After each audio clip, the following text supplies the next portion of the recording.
एक दिन गौतम बुद्ध अपने शिष्यों के साथ एकदम शांत बैठे हुए थे। उन्हें इस प्रकार बैठे हुए देख शिष्य चिंतित हुए कि कहीं वह अस्वस्थ तो नहीं है।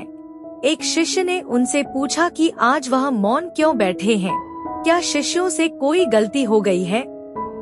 इसी बीच एक अन्य शिष्य ने पूछा कि क्या वह अस्वस्थ है, पर बुद्ध मौन रहे। तभी कुछ दूर खड़ा व्यक्ति जोर से चिल्लाया, आज मुझे सभा में बैठने की अनुमति क्यों नहीं दी गई है? बुद्ध आंखें बंद करके ध्यान मग्न हो गए। वह व्यक्ति फिर से चिल्लाया, मुझे प्रवेश की अनुमति क्यों नहीं मिली? इसी बीच एक उदार शिष्य ने उसका पक्ष लेते हुए कहा कि उसे सभा में आने की अनुमति प्रदान की जाए। बुद्ध ने आंखें खोली और बोले, नहीं, वह अछूत है, उसे आज्ञा नहीं दी जा सकती। यह सुनकर शिष्यों को बड़ा आश्चर्य हुआ। बुद्ध उनके मन का भाव समझ गए और बोले, हाँ, वह अछूत है। इस पर कई शिष्य बोले, हमारे आश्रम में जात पात का कोई भेद ही नहीं, फिर वह अछूत कैसे हो गया?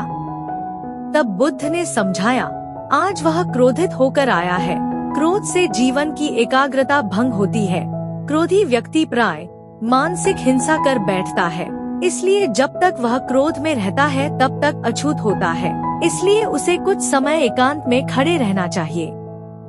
क्रोधित शिष्य भी बुद्ध की बातें सुन रहा था।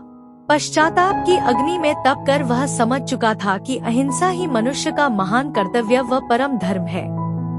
वह बुद्ध के चरणों में गिर पड़ा और कभी क्रोध न करने का प्रण लिया।